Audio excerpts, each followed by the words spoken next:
This is Cornstalks and Sports Talk, your go-to Iowa-based sports show, hosted by the one and only Elliot Clough. AM 950 KOEL. This is Cornstalks and Sports Talk, your go-to Iowa-based sports show, hosted by the one and only Elliot Clough. And we're on for this guest segment on Cornstalks and Sports Talk with me, UNI insider for Town Square Media, Elliot Clough, at Elliot Clough on Twitter. So we are officially heading into week 4 of the college football season, and we'll be getting into the thick of MVFC play on Saturday. Now, on to talk with us a little bit is Josh Betts of Bet Sports Beat. Josh, I mean, we're both regularly at the Dome for those home football games, had that season opener yesterday. Initial thoughts on the Panthers being 0-3 for the first time since 1969. Well, first and foremost, Elliot, I appreciate the invitation and always happy to join you and help you out however I can. As far as the game yesterday and the 0-3 start,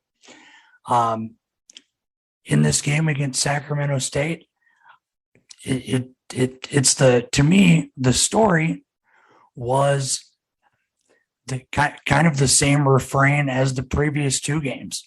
You know, the offense moves along at a good pace, moves the ball, and then defensively just poor tackling. And I think particularly something that stood out to me in the game against Sacramento State yesterday is the yards after contact that Sacramento State was able to achieve, whether it be off of a reception or a carry on the ground. And credit Sacramento State. That's a talented team, talent on both sides of the ball, but especially offensively. And a couple carries in particular that stand out for Cameron Scatabo, their talented Sacramento State's very talented starting running back. Multiple occasions over the course of that game where Scatabo should have been stopped for probably a gain of about 3 or 4. But 1 or 2 missed tackles by the UNI defense, and all of a sudden, what should have been a 3 or 4 yard gain turns into 10, 15, 20 yards. And so the thing that stands out to me, especially on the defensive side, uncharacteristic fundamental errors that have repeatedly popped up through the first 3 games. Exactly. I think that's the common sentiment with the fan base, with us in the media, and Coach Farley himself. That was the big focus yesterday in that presser after the game, and I'm sure it will be tomorrow as we're recording this on Sunday, broadcasting on Wednesday for the presser tomorrow at the Dome or in the Cedar Falls UNI athletic facility. The thing about Scatabo too is like that's kind of his MO. Like he wants contact. He wants to break tackles. I don't know how much film you got to see of him, but he is a nasty runner. And on top of that, it's not even so much that it was broken tackles. It was missed tackles. Yes. Because we heard the pads pop over and over and over again that did not result in stops over all the way up in the press box. Oh yeah, absolutely. And, you know, as you mentioned, certainly some of it was missed tackles. And to me, it's uncharacteristic the amount of missed tackles in this particular season by a Mark Farley-led team. Now, I know certainly new defensive coordinator, but here's the thing, Elliot, and I think we will agree on this. New defensive coordinator or not, that should not affect the ability to tackle and wrap an offensive player up. Nope. I 100% agree with you. I was going to bring up Coach McCray coming in and if you had any thoughts regarding that change, but like you have these issues at hand, and Coach Farley said it last week that it's a positive that they have a bunch of veteran guys and they can fix these things, but it's the veteran guys who are out there and making these mistakes. And, you know, obviously it's a loss with Jared Brinkman, not having him in the middle too, but that doesn't affect your ability to wrap up, you know, like, I mean, Javon Brecky, we didn't see him play in the second half of the game yesterday. There was a missed sack. There was this happened over and over too, where it's gonna be Scatabo or one of their receivers would get a pad to they'd run into him, but there was no even attempt to wrap up. No, absolutely. You're exactly right. And, personnel shouldn't matter. Yep. Personnel should not matter from a standpoint of the ability to tackle. Starter, second team, third team, that shouldn't matter. No, absolutely not. Now, go ahead. Oh, and sorry, Elliot, but I wanted to get back to something that you mentioned with new defensive coordinator. I think it's way too early to make an evaluation. And here's why I say that.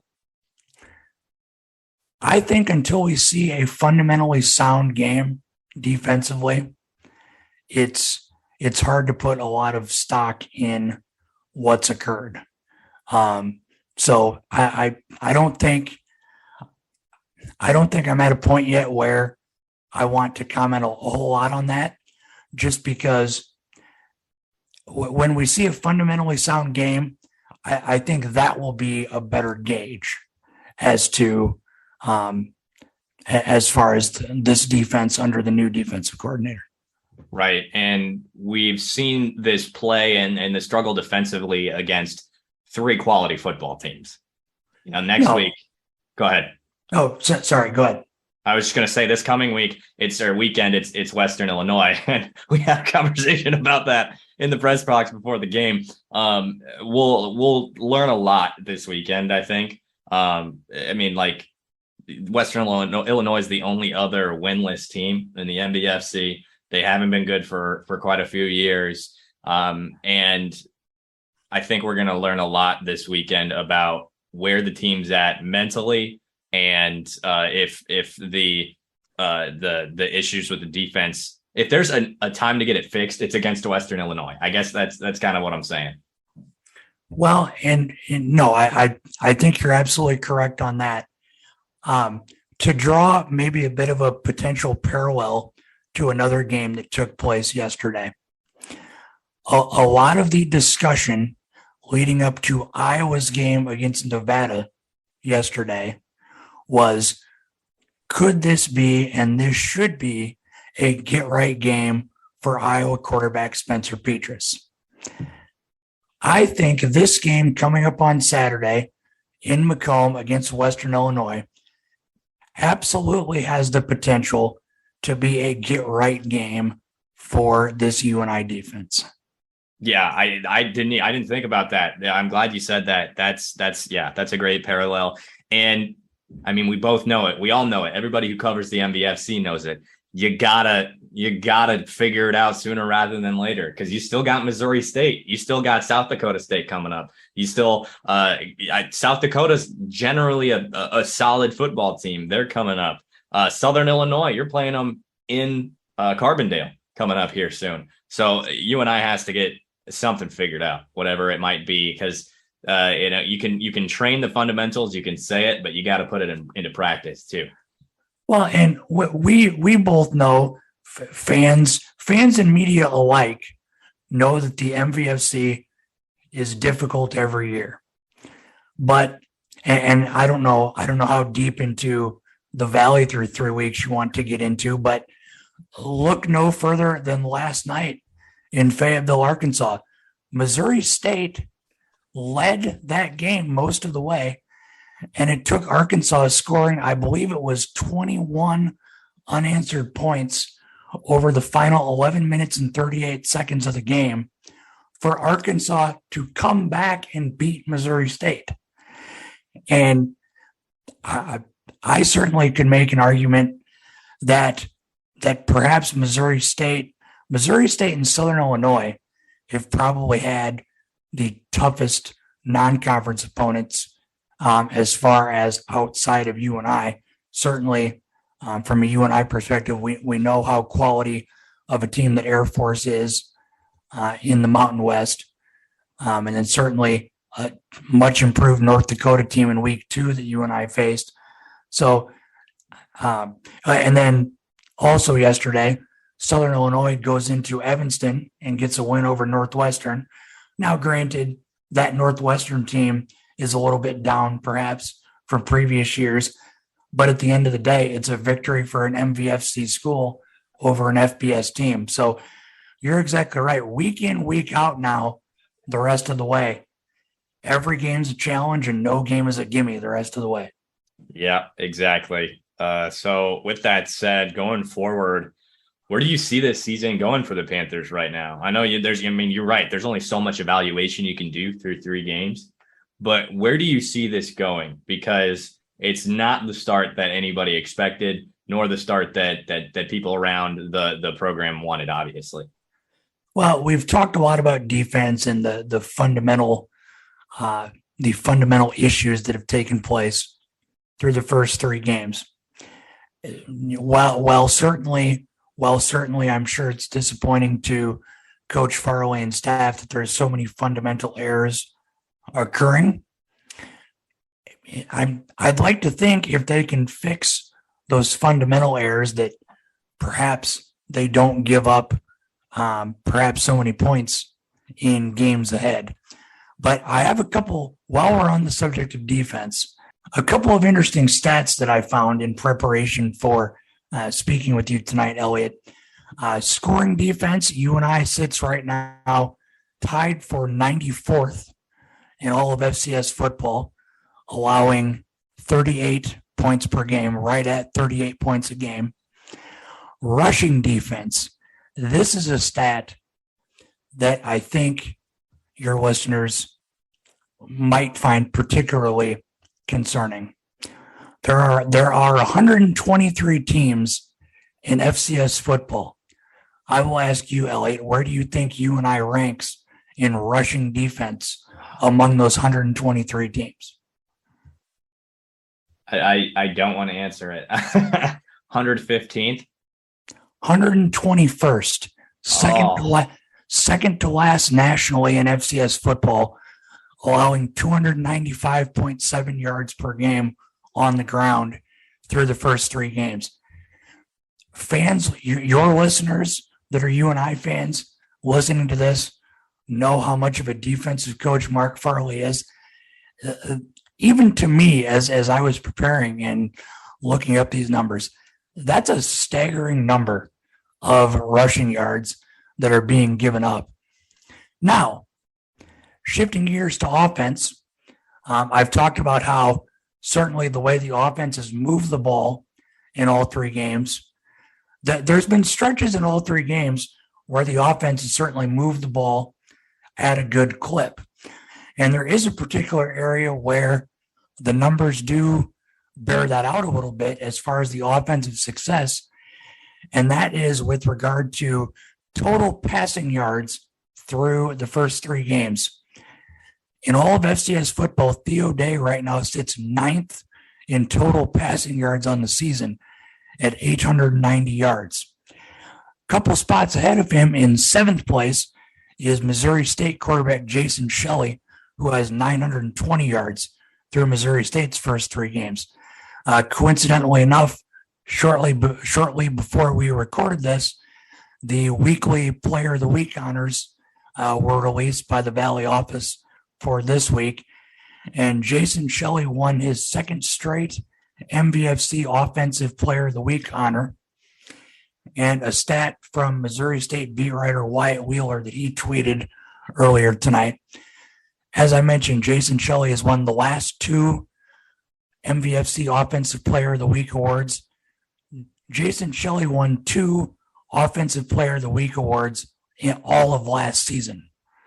And so Jason Shelley, a guy who was on the preseason watch list for the Walter Payton Award, I wouldn't be shocked if Missouri State finishes top 2 in the league. I wouldn't be shocked if he is invited to the award ceremony in Frisco in January, the weekend of the national championship game. I mentioned the alarming stat with regard to UNI's rush defense. The interesting stat, though, is when you look at the passing yards allowed numbers, passing yards per game. In that category, UNI is 60th in FCS football, allowing 222.3 passing yards per game. So we've had a lot of discussion about the lack of defensive fundamentals, and we've had a lot of discussion about the lack of fundamentals overall on the defensive side of things. And while the rush defense numbers are rather alarming through 3 weeks, the defense has certainly done pretty well through 3 weeks as it relates to pass defense.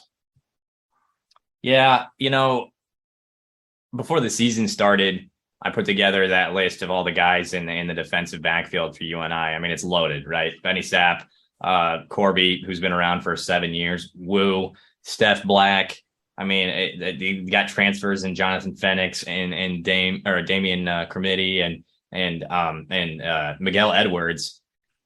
And of course, Edwin Dearman in there, who's that quasi DBL linebacker, being that nickel. And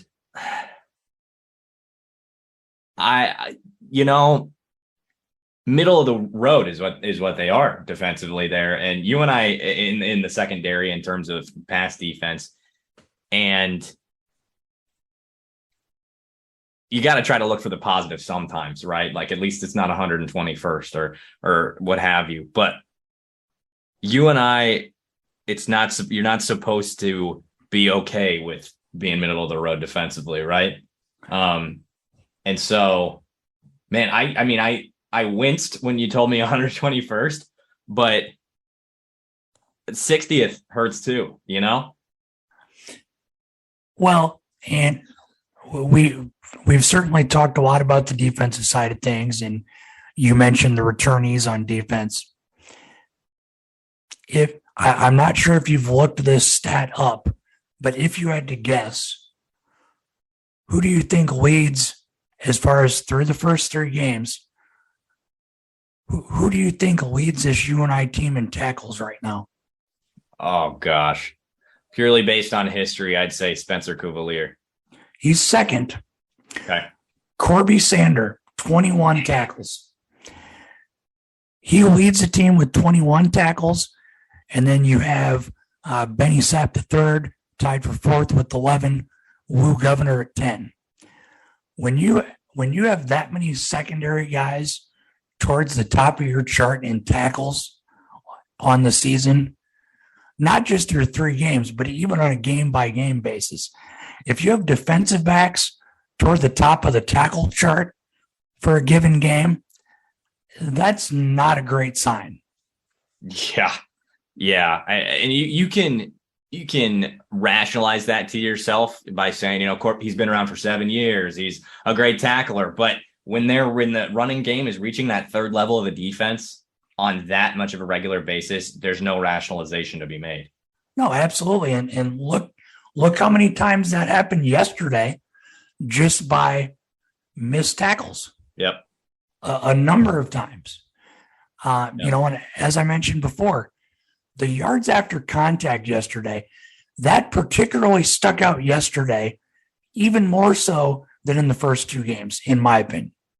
Yeah, I would agree. Air Force, it was there, but it wasn't to that degree. Also, a lot of the Air Force's rush yards had to do with how well they blocked downfield, and that's part of the triple option, right? Oh, yeah, absolutely. But, to revert to the offense a little bit, is those stats could be drastically better too, because there's these silly turnovers. There's the fumbles. There's 2 fumbles in the first half yesterday. Theo Day, he had 1 pick yesterday. 1 was called back because of pass interference, if I'm remembering correctly. And there's the penalties. And so it's the fundamental stuff that comes along with when you're disciplined, they don't happen. Those are the issues on both sides of the ball, from what I can see. Oh, yeah, absolutely. And I don't have yesterday's stats in front of me here at the moment. Oh, yesterday, I just found it here. Yesterday's game, 3 penalties for 20 yards. So it's not even necessarily the number of penalties oftentimes it's where do they occur within a drive. Yep. And other things like that. So yeah, if you simply look at the stat sheet, 3 penalties for 20 yards, that's a pretty clean game in that department. And yeah, certainly the number of penalties is probably more where the coaching staff would like it. Not being very many, but it's all in where they occur. Yep, exactly. You're exactly right. So, they will take on Western Illinois this weekend. I guess to revert back to that question, where do you see this team going right now? Do you see a playoff? I don't see a playoff team in front of me right now with the product that we've seen. Granted, again, small sample size. These are good teams. We have a lot to see yet. The season's not even close to being over. So what we've seen so far is maybe not a playoff team, but I mean, it can get there. Like Coach Farley's been in this business for a long time. He's done a lot of things. We've seen UNI teams turn it around and win a bunch of games towards the end of the season. So I'm not saying it's over and done with. That's not even close. Plus, this team is loaded with vets. It's loaded with talent. There's a lot to be seen. What are your expectations going forward? What do you think is going to happen with this UNI football team? Well, quite frankly, with the schedule that's ahead and sitting at 0-3 right now, I don't think this is a playoff team. Certainly at this point, I think they can afford to lose one more game.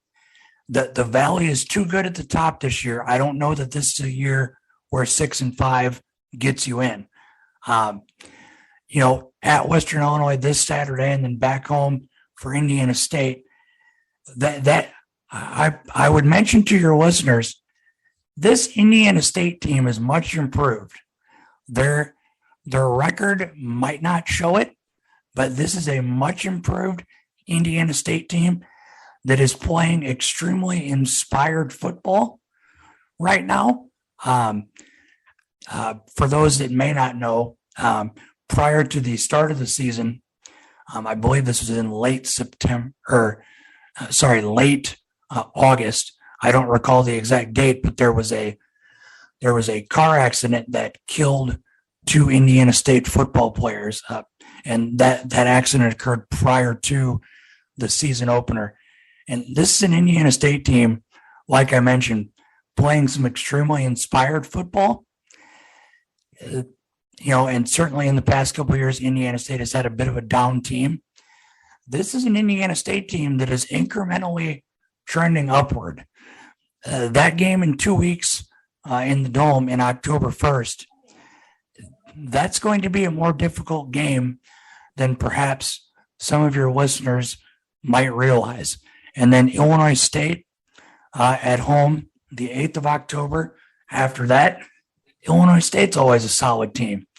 The non-conference game on the 15th of October with Utah Tech. Sacramento State beat them relatively handily in their only game prior to the game yesterday against UNI.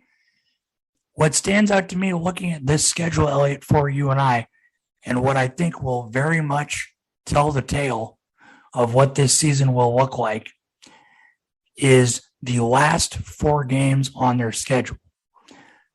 Hosting Missouri State, October 22nd. At Southern Illinois, October 29th. You mentioned that game earlier. Hosting South Dakota State, November 5th. The bye week after the South Dakota State game, second to last week of the regular season. And then you close the regular season in Vermillion against South Dakota. There again, who is a much improved team. Again, as we record this tonight and sit here right now, this is not a playoff team to me. There's too many potential losses on the schedule with what I've seen through 3 weeks. If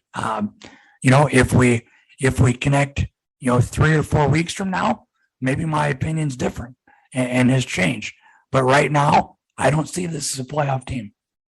A lot of things have to change. For those of you who might not know much about these other teams in the MVFC right now, I highly recommend the guy who we just talked about, Jason Shelley, Missouri State, going to watch that football team, because that's the team that can beat anybody, as we saw this weekend. They almost beat Arkansas and competed with them, Southern Illinois, South Dakota State. And it's not like it's one thing when you get these teams spread out, but to get Missouri State, Southern Illinois, South Dakota State 3 weeks in a row, that's brutal. So we'll see how it shakes out. He is Josh Betts of Bet Sports Beat. You can follow him on Twitter. It's Bet Sports Beat there as well. Josh, we always appreciate you taking the time and being 100% honest with how you feel, not mincing any words. We appreciate that, man.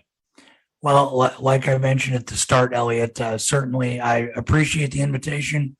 Like I mentioned, always happy to join you and help out however I can, and look forward to connecting as we get later in the season as well. This is the story of the one. As head of maintenance at a concert hall, he knows the show must always go on. That's why he works behind the scenes, ensuring every light is working, the HVAC is humming, and his facility shines. With Grainger's supplies and solutions for every challenge he faces, plus 24/7 customer support, his venue never misses a beat. Call quickgrainger.com or just stop by. Grainger, for the ones who get it done.